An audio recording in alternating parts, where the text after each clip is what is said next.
Mesdames, Messieurs, je vous dis bonjour et bienvenue à cette autre sortie de votre rétro hebdo sur Émergence Télévision. A tout de suite pour la Tikraï.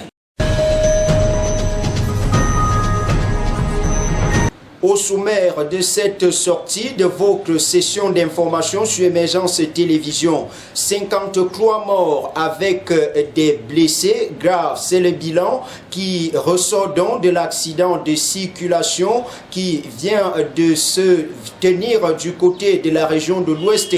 Dans cette édition, mesdames, messieurs, nous parlerons en ouverture de cette actualité et vous aurez le tube de son Excellence Paul Biya qui rend hommage et qui est aux côtés à travers cette sortie des familles qui sont éprouvées en ce moment. Autre information à découvrir en ce qui concerne l'actualité dans le cadre de cette récro hebdo, le député de la nation, l'honorable Essomba Bangono Angelbert Alain, député de la Mefouya-Kono, vient de parcourir en ce qui concerne sa tournée parlementaire les 4 communes que compte ce département, à savoir Ngoumou, Bikok et les autres communes. Il était donc question pour l'élu de la nation de rendre compte des travaux qui se sont tenus à l'hémicycle d'Ongwekele lors de la session du mois de novembre 2020. Autre actualité à découvrir dans cette rétro, le CHAN Total Cameroun 2021 tel que le championnat se déroule dans le triangle national. Nous allons vous faire revivre les grands moments qui ont marqué la qualification des Lions à prime pour ce qui est des quarts de finale. Mesdames, messieurs, voilà pour le sommaire. À tout de suite pour les détails.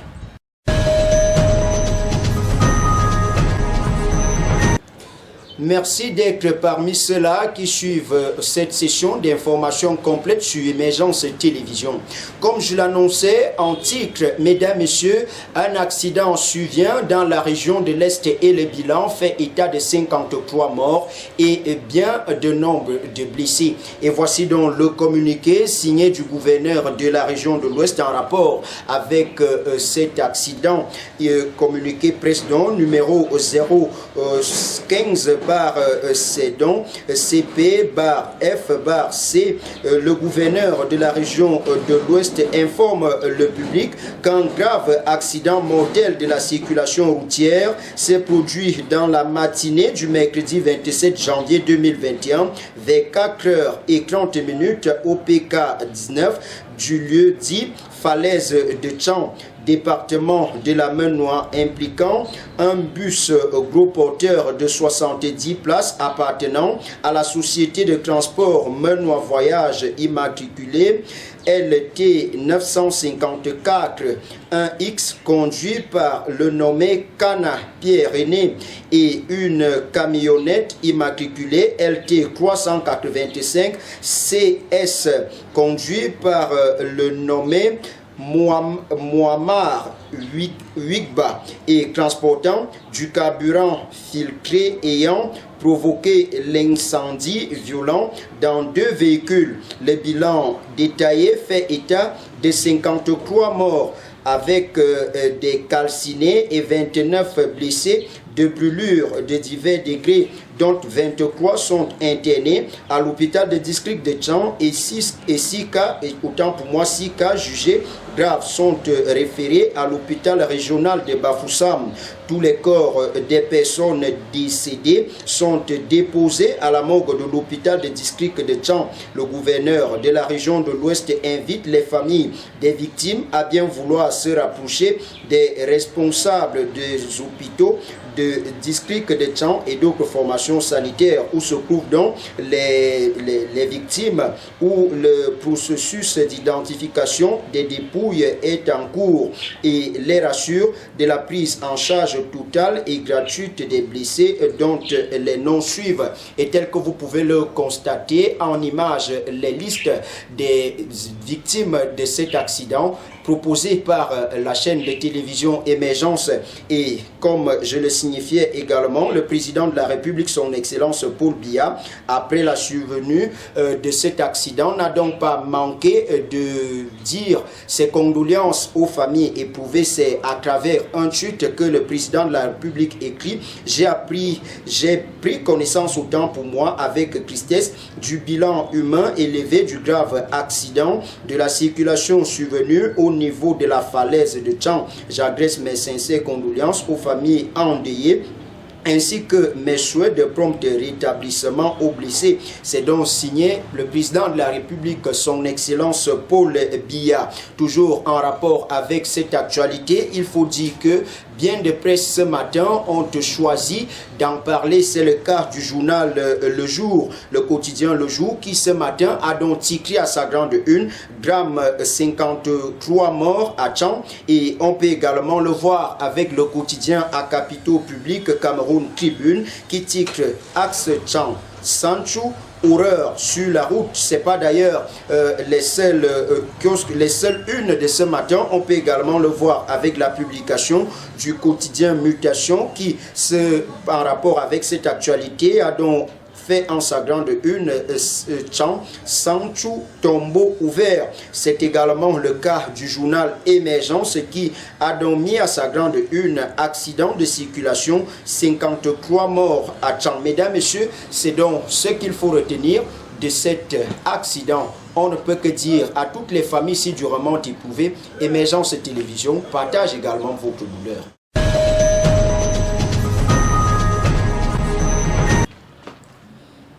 Après la nécrologie, nous voici en ce qui concerne les questions parlementaires.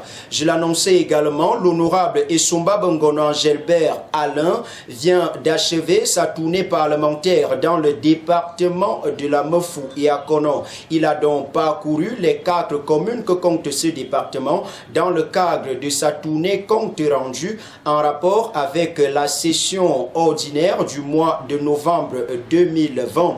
Il faut rappeler que c'est dans la commune d'Akono qu'il a donc lancé cette tournée. Voici comment est-ce que les hostilités ont été lancées dans la commune d'Akono. Après la session parlementaire de novembre 2020, consacrée au vote et à l'adoption du budget pour le compte de l'exercice 2021 de la République du Cameroun, l'honorable Essomba Bongono Angelbert Alain, député de la Mefou Akono, tient à relayer la bonne information aux populations dont il bénéficie la confiance. C'est l'objectif de la tournée compte rendu qu'il a débuté ce lundi 18 janvier 2021 dans l'arrondissement d'Akono. Compte rendu des travaux de la 3e session ordinaire de l'Assemblée nationale qui a clôturé ses travaux le 11 décembre dernier et dont la principale activité a consisté à l'adoption de la loi des finances qui contient le budget de l'État du Cameroun pour l'exercice 2021. J'ai également fait un rappel des autres activités qui ont structuré l'année législative 2020, en commençant par les travaux de la session de plein droit en mars dernier, qui a été suivi immédiatement de la session ordinaire. Et nous avons également traité de la session de juin dernier, qui a connu la ratification de l'ordonnance du président de la République qui créait le compte d'affectation spéciale pour la lutte contre la pandémie à Covid-19. La cérémonie de lancement de la tournée parlementaire consacrée au compte rendu de la session ordinaire du mois de novembre de l'honorable Essomba Bongono avait pour cadre l'esplanade de la mairie d'Akono, en présence des militants du Rassemblement démocratique du peuple camerounais RDPC, leur majesté et les responsables politiques de la place. Nous sommes heureux, moi je suis particulièrement heureuse de voir l'initiative de monsieur le député, cette initiative qui consiste à venir expliquer aux populations à la base ce ce qui se passe au niveau déjà de l'Assemblée, mais surtout ce qui s'est passé au cours de la dernière session, à savoir l'adoption du budget 2021. Les populations, lors des échanges, n'ont pas manqué d'évoquer un bon nombre de sujets qui aujourd'hui prêtent à équivoque. Elles parlent par exemple de la mauvaise exécution des chantiers, le chômage des jeunes, la réhabilitation de la bibliothèque municipale et bien d'autres sujets encore. À partir de 2021, le budget 2021 jusqu'à 2025, nos populations ne pourront plus, ils n'auront aucun problème. Après l'étape d'Akono de ce 18 janvier, l'agenda de l'honorable Issoumba Bongono Angelbert Alain prévoit. Bon, nous venons de clôturer la première étape qui est à Konon. La seconde étape sera l'arrondissement de Bikok. Ce sera mercredi le 20. Puis nous irons en Bankomo vendredi le 22 janvier 2021. Et nous allons clôturer lundi le 25 janvier 2021 en Goumou, qui est le chef-lieu du département.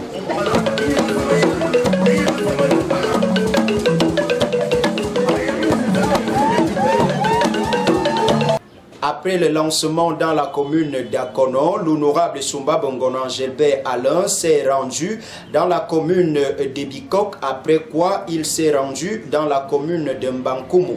3 étapes parcourues avant la clôture. Voici comment est-ce que l'ambiance était du côté de la commune de Mbankumu, où les manifestations avaient pour cadre l'hôtel des villes de la place. Mesdames, Messieurs, voici l'étape de la commune de Mbankumu.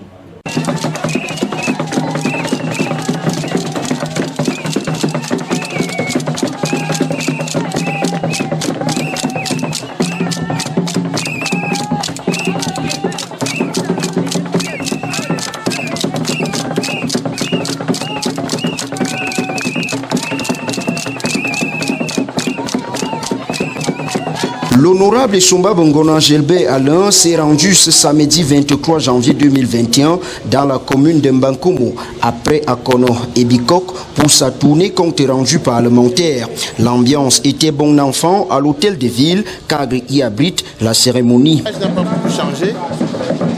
C'est le même message de sensibilisation, de communication et d'information sur toutes les dispositions légales qui ont été prises dans diverses lois qui ont été votées au cours de l'année législative 2020. Et nous avons mis l'accent particulièrement sur les dispositions de la loi qui concernent le développement local à travers la décentralisation, le transfert des compétences, le transfert des ressources, qui comprennent très bien que le budget de l'État, qui fait partie de la loi des finances, comporte des dispositions qui vont satisfaire les besoins des populations. Pour la municipalité, la satisfaction est totale au regard de l'initiative de l'honorable Issoumba Bongono Angelbert Alain qui s'est rendu dans cette zone afin de communier avec les siens. Déjà, il faut dire que c'est notre première leçon que nous avons reçue sur le compte rendu de la tournée parlementaire ici en Bankoum. Je pense que depuis un certain temps, nous n'en avons pas souvent reçu. Et nous voulons déjà dire merci à notre député qui a bien voulu venir nous faire le point sur l'activité législative pendant l'année 2020. Nous avons appris beaucoup de choses et d'ailleurs nous comptons qu'il reviendra très souvent pour nous apprendre, pour nous donner des informations sur tout ce qui se passe au niveau de l'hémicycle. Nous sommes particulièrement satisfaits de ce compte rendu qui vient d'être fait. Alors que la décentralisation s'implémente pour la première fois au Cameroun, les élus locaux entendent enseigner jusqu'à la limite du besoin cette notion aux populations avec l'appui du député. Tout d'abord, j'ai voulu dire merci à l'initiative qui vient d'être prise et dont la clarté de l'exposé a été bien suivie. Je crois que pour la décentralisation en Bankoum, nous allons, comme l'a dit M. le député, travailler en toute synergie. Que le député, le maire et le conseiller régional travaillent en parfaite synergie à l'effet de permettre à la décentralisation d'être effective. Après Mbankoumou, la tournée compte rendu parlementaire de l'honorable Soumba Ngona Angelbert Alain finit ce lundi 25 janvier 2021 dans la commune de Ngoumou. Et justement, pour mettre la clé sous le paillasson en ce qui concerne cette tournée compte rendu parlementaire, c'est la commune d'Ngoumou qui a donc été la bienheureuse commune qui a donc vu cette cérémonie se clôturer. C'était d'ailleurs à l'hôtel de ville de la place. Y prenaient part les autorités politiques, les forces de maintien de l'ordre de la place ainsi que les militants venus de divers horizons pour prendre part à cette cérémonie de clôture de la tournée parlementaire de l'honorable Soumba Ngona Angelbert Alain. Mesdames, Messieurs, voici le papier bilan compte rendu de cette tournée de l'honorable. C'est dans la commune de Ngoumou, chef-lieu du département de la Mofouya-Kono, que l'honorable Soumba Ngona Angelbert Alain boucle sa tournée compte rendu parlementaire pour le compte de la session ordinaire de novembre 2020. Arrivé à ce jour du lundi 25 janvier 2021, l'honorable aura parcouru les 4 communes que regorge son département de compétences, à savoir Akono, Bikok, Mbankoumou et Ngoumou. D'autant plus satisfaisant que c'est un exercice dont nous avions perdu l'habitude depuis un certain temps. Et dans le cadre de la responsabilité qui nous incombe de redorer l'image sociale du député, nous nous sommes engagés à renouer avec cette tradition du compte rendu qui consiste à diffuser la loi, à sensibiliser les populations sur la nécessité de connaître les lois de la République, à informer les populations du contenu de la loi. Et cette information est d'autant plus importante aujourd'hui qu'elle est la ressource à la disposition de ces populations. Vous savez qu'en vertu de la loi de 2018 sur la transparence et la bonne gouvernance dans la gestion des finances publiques au Cameroun, le gouvernement est astreint à donner la bonne information budgétaire, la bonne information fiscale aux populations. Pour les maires des communes que vient de visiter l'honorable, la satisfaction est grandiose au vu de la qualité du contenu des échanges. Un événement initié ici à Oumoumou, je suis très content d'avoir accompagné l'honorable Soumba Ngona, qui est un frère et promotionnaire en tant qu'élu. Nous sommes tous issus du suffrage du 9 février dernier.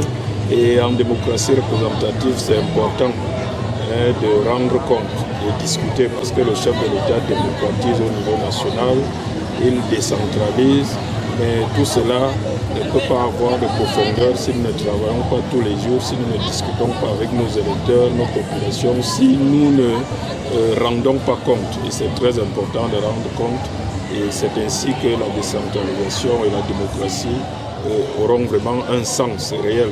Même son de cloche chez les conseillers régionaux qui étaient aux côtés du député à chaque étape de la dite tournée.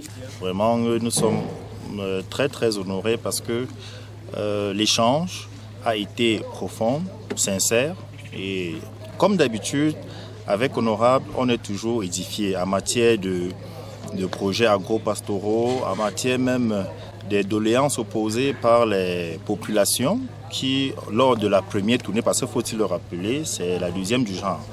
Et lors de la première tournée, il y a des doléances qui ont été émises par les populations, par les différentes couches conviées.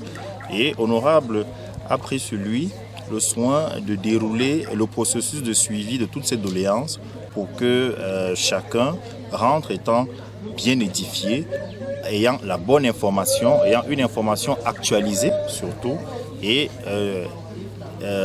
rentrer étant rassuré. En ce qui me concerne, l'autorité traditionnelle que je représente et même régionale déjà, rentre avec un sentiment vraiment d'une bonne collaboration entre tous ces élus de la Mofouya-Kono en général et ceux de Bikok en particulier. Initiative très louable qui a été favorablement accueillie par les populations, venues nombreuses malgré la conjoncture qui n'autorise pas tellement que nous nous retrouvions à un seul endroit, un nombre aussi élevé. Et vous avez vu l'engouement, n'est-ce pas, des populations, tant les femmes, les jeunes que les hommes d'un certain âge, qui ne tarissaient pas d'éloges à cette initiative parce que nous n'avons plus beaucoup connu ça ici. Et très souvent, cette population qui se sent un peu délaissée accueille cela avec beaucoup de satisfaction de voir un élu qui revient, qui vient rendre compte, qui vient écouter, qui vient expliquer, qui vient rassurer aussi les populations par rapport à leurs préoccupations. Pour l'honorable Esumba Bongono, il s'agira pour lui dans l'avenir de multiplier ce genre d'actions afin d'édifier la population dont il bénéficie la confiance en matière de décentralisation. Nous avons pris l'engagement de venir régulièrement faire ce compte rendu pour que, comme on le dit souvent, nul n'en ignore et que tout le monde ait la bonne connaissance de la loi, parce que la loi est importante pour la construction d'un pays. La loi doit apporter la paix, la loi doit apporter la sécurité, la loi doit apporter le développement. C'est ce message que nous sommes venus diffuser ici et nous sommes heureux que les populations l'aient perçu ainsi. Et nous espérons que la prochaine fois, elles seront encore plus nombreuses pour venir accueillir ce message qui n'est pas forcément le mien, qui est le message de la nation. Et particulièrement, je suis tellement ému par rapport à ça. Et vous voyez, ça fait des décennies qu'on n'a jamais assisté à ce genre de... Ce que j'ai pu retenir, c'est qu'au Parlement, on veut bien le développement de chaque localité, le développement social, le développement, et les questions s'attachaient toujours au développement, les questions qui ont été posées pendant le rapport, après le rapport. Donc après le rapport, c'était question et le député répondait.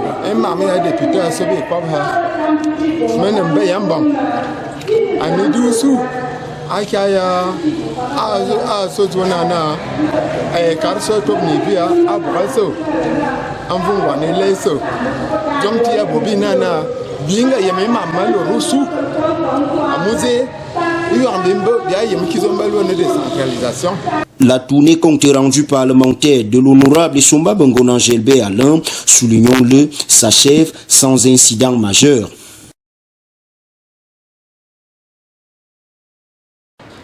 Après le Parlement, mesdames, messieurs, parlons de l'administration territoriale pour dire que le sous-préfet Tabga Albert est donc le nouveau homme fort, le nouveau chef de terre de la commune de Ngoumou. Lors de son installation, madame le préfet Zogo Antoinette a insisté sur les missions régaliennes et les défis que doit relever le nouveau chef de terre de la commune de Ngoumou.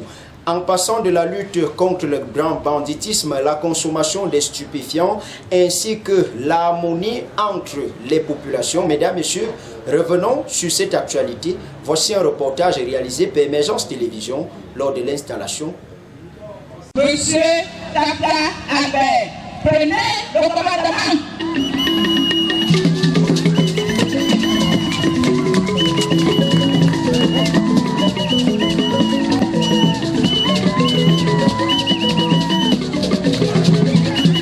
La population de l'arrondissement de Ngoumou, dans le département de la Meufou et à Kono, région du centre, a accueilli avec faste et solennité son nouveau chef de terre ce 15 janvier 2021, suite au décret présidentiel numéro 2020/759 du 18 décembre 2020 portant nomination des sous-préfets.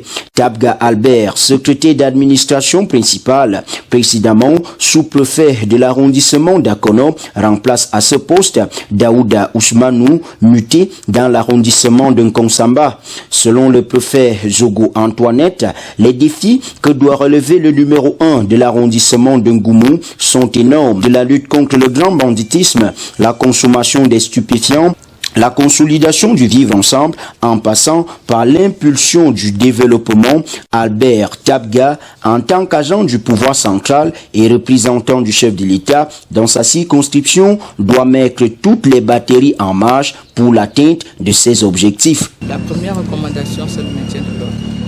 Vous n'êtes pas sans ignorer que nous sommes plus loin de Yaoundé et notre ville subit ici les assauts des bandits et ensuite la délinquance juvénile. Elle est vraiment présente, elle est alarmante même. La consommation de produits stupéfiants par notre jeunesse et surtout la jeunesse scolaire. Les parents s'en plaignent. Pour le maire de la commune de Ngoumou, Jean-Baptiste Atemongue, tous les moyens sont mis en jeu pour accompagner le nouveau homme fort de l'arrondissement dans ses fonctions. Au nom des populations de Ngoumou, de mon conseil municipal aussi, nous avons d'abord rendu un hommage très particulier au sous-préfet sortant. Mais le sous-préfet, nous serons derrière lui comme nous attendons aussi son futur. Nous lui avons dit que c'est un républicain.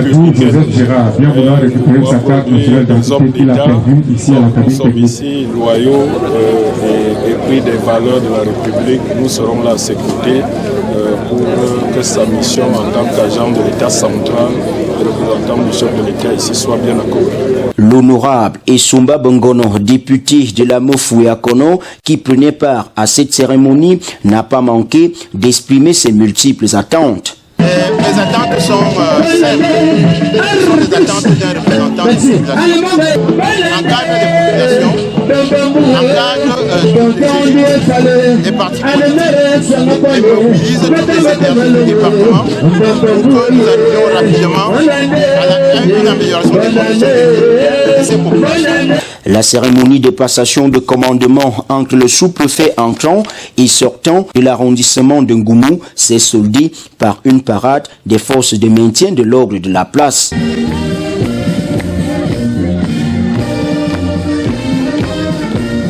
Vous faites bien de suivre Rétro Hebdo sur Émergence Télévision.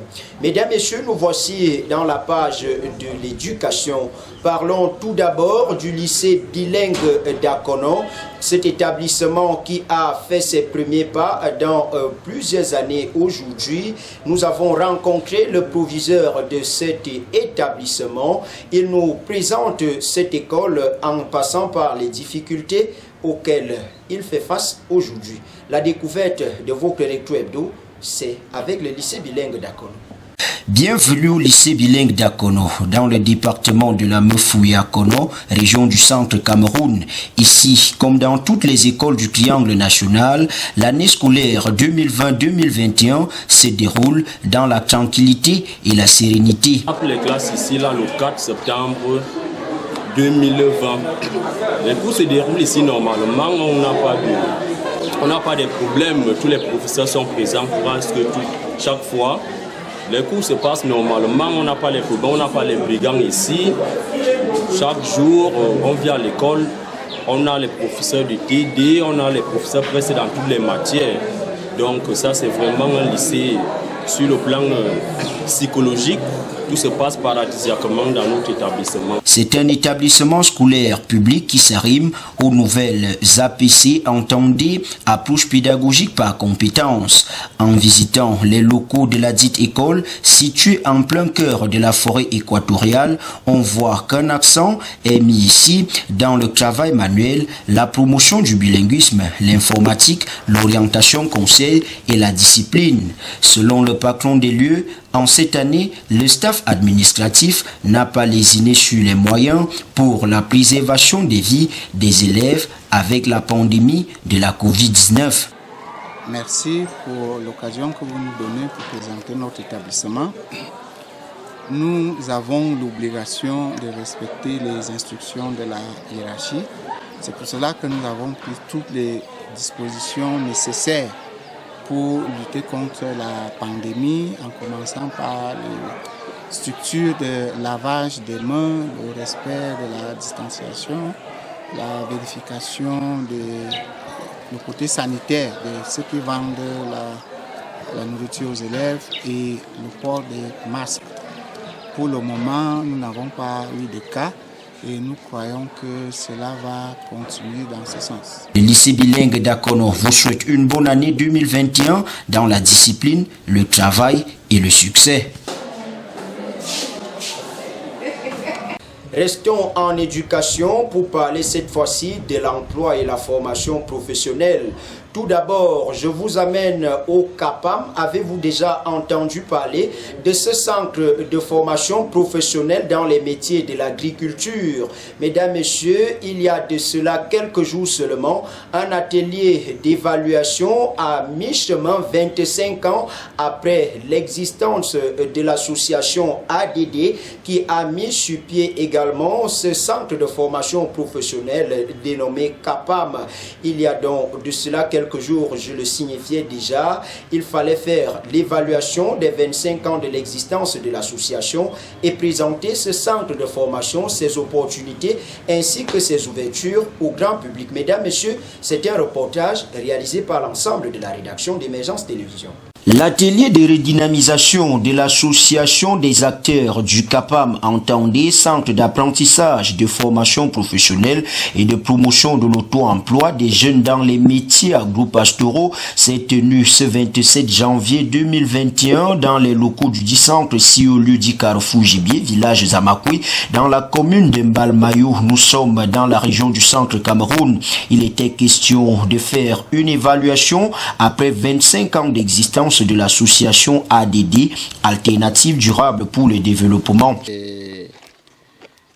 C'est des sentiments de satisfaction, de sentir qu'on peut regrouper autant d'acteurs pour le développement socio-économique de nos jeunes. Donc je pense que c'est quelque chose de très satisfaisant.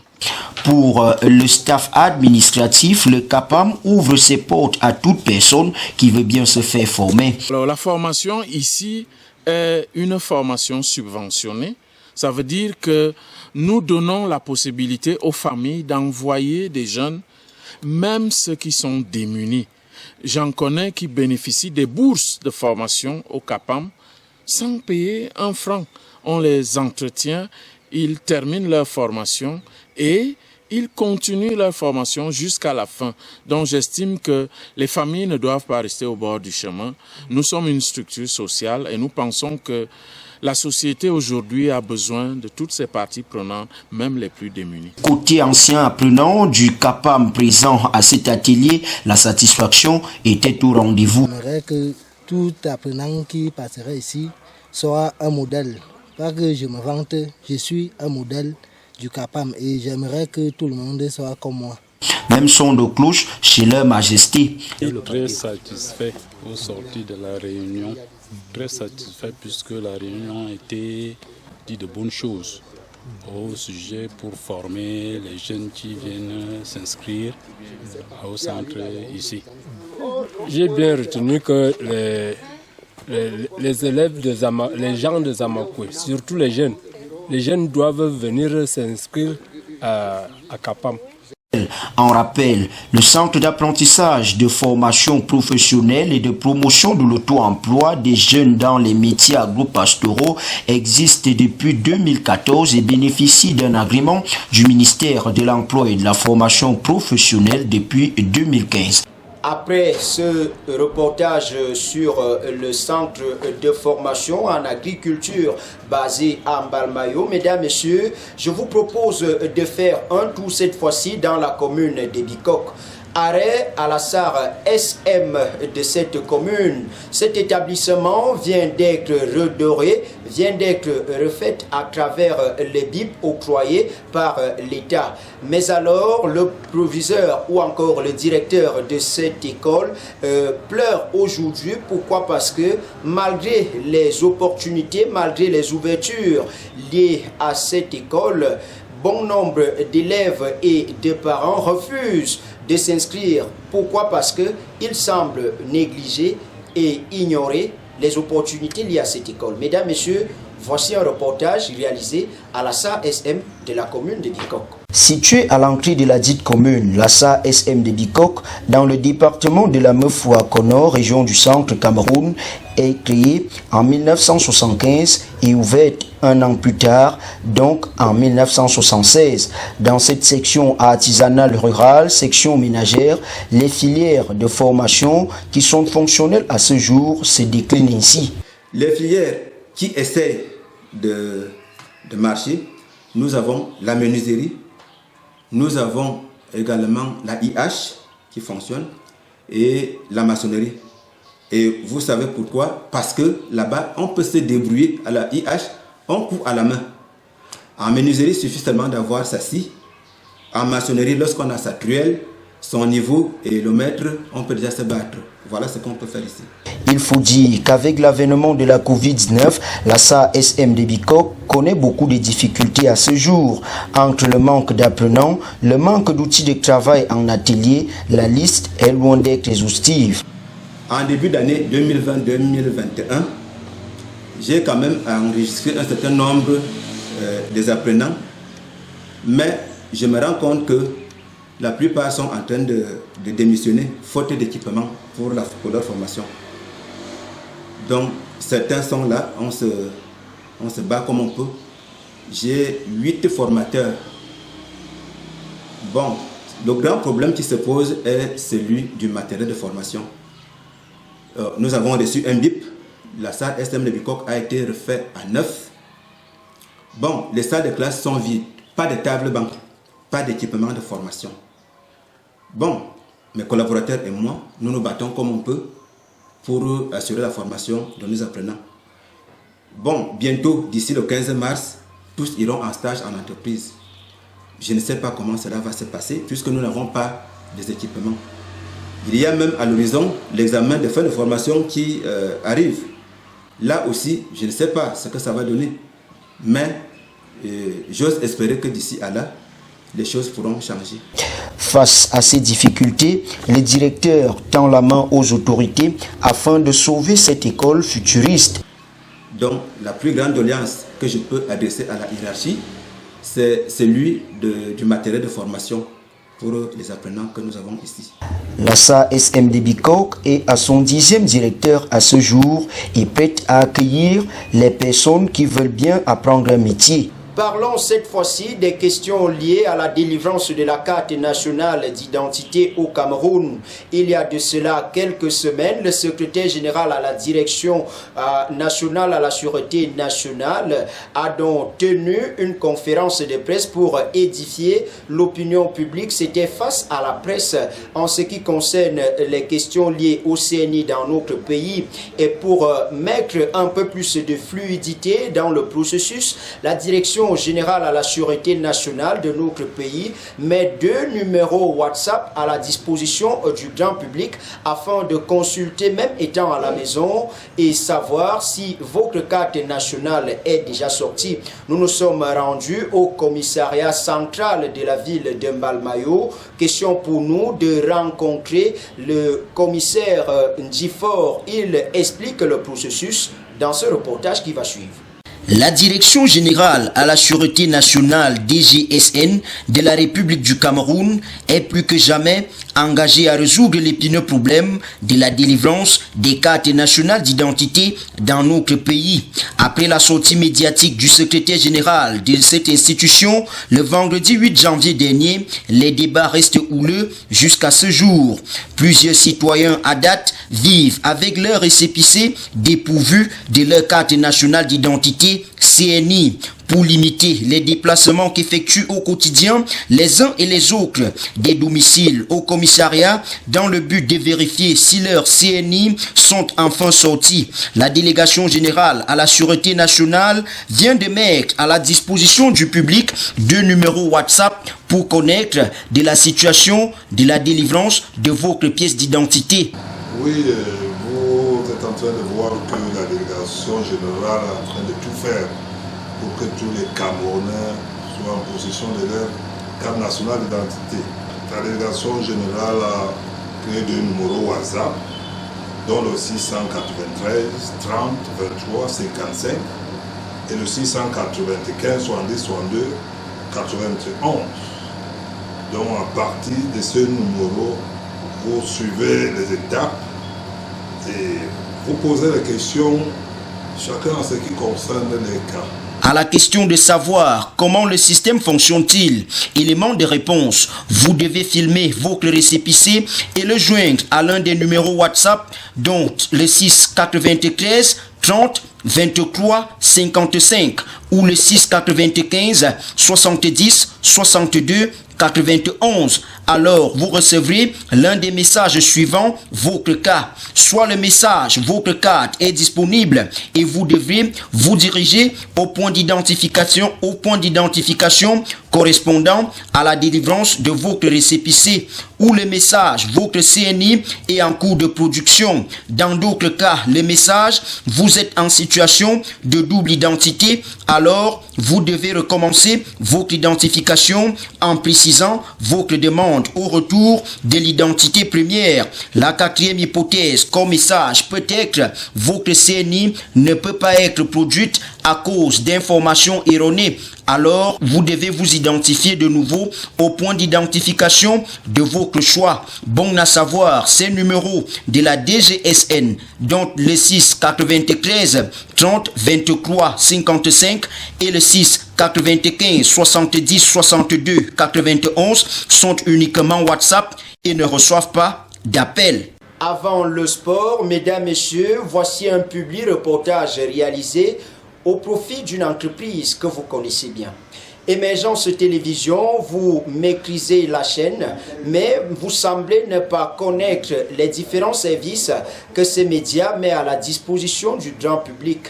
Entre la prestation au niveau des couvertures, nous mettons également à votre disposition des produits de qualité. Voici donc Émergence Télévision dans toute sa splendeur. Mesdames, messieurs, un public reportage pour vous servir. En tant qu'entreprise citoyenne, Émergence Télévision se veut plus proche de la population, de par ses multiples services.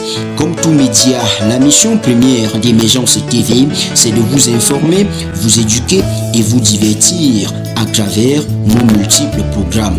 Hormis cette mission régalienne, notre média met à la disposition de la population des services tels que l'approvisionnement en matériel de sonorisation pour les cérémonies telles que mariage, conférences, baptême et autres, avec des présentateurs qui sont à la dimension de vos cérémonies. Vous ne le saviez peut-être pas, Émergence TV assure également en matière de couverture événementielle, réalisation des clips vidéo, montage des spots et public reportage de vos entreprises, sans oublier la formation des commerciaux. Une autre facette d'Émergence TV, c'est le volet commercial qui est développé ici. Vous avez donc à votre disposition des produits cosmétiques, des appareils électroménagers, des ustensiles de cuisine, de grandes marques et bien d'autres choses encore. Émergence Télévision pour sa localisation à sa direction générale à Yaoundé, au quartier Mangui, avec des antennes dans les villes de Mbalmayou et Douala. Suivez nos programmes dans les bouquets TV+, via le canal 66, dans Trioling avec le canal 20, également chez les câbleaux distributeurs de la place, sur internet via l'application www.connectic.tv/émergence.tv. Émergence Télévision, une entreprise citoyenne au service du monde. Émergence TV, le futur, c'est nous. Et nous voici en sport avant de mettre la clé sous le paillasson pour ce qui est de cette production de votre récrou hebdo sur Émergence Télévision. Voici un papier sur l'ambiance qui a donc prévalu lors de la rencontre qui opposait donc les Lions indomptables à prime à la formation de la République burkinabé ou encore le Burkina Faso. Une rencontre qui s'est soldée par un score de 0 but partout. Permet donc ainsi aux Lions indomptables à prime pour ce qui est du championnat qui se joue en ce moment dans le triangle national de se qualifier pour les quarts de finale. L'ambiance au niveau des débits de boissons, lorsque les Camerounais regardent le match en Mbalmayou, voici ce qui en ressort.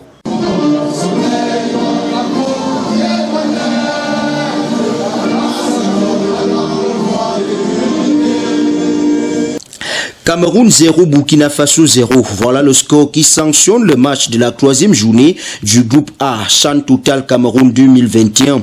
Dans la ville de Mbalmayou, cette rencontre a connu une grande faveur. La question autour de Jacques Zoua. Il est particulière pour ce match et le choix par contre du coup Guinée. Malgré l'engagement de l'adversaire pendant la première période, les supporters des Lions Indomptables à Prime n'ont pas baissé la garde pour leur soutien sans aucune autre pareille. Avec ce coup de canon de pour le début, d'abord, on avait l'impression d'être champion, mais le match est un peu palpitant, vous voyez, mais on se dit que la deuxième mi-temps sera favorable de notre côté, parce que nous nous sentons un peu menacés.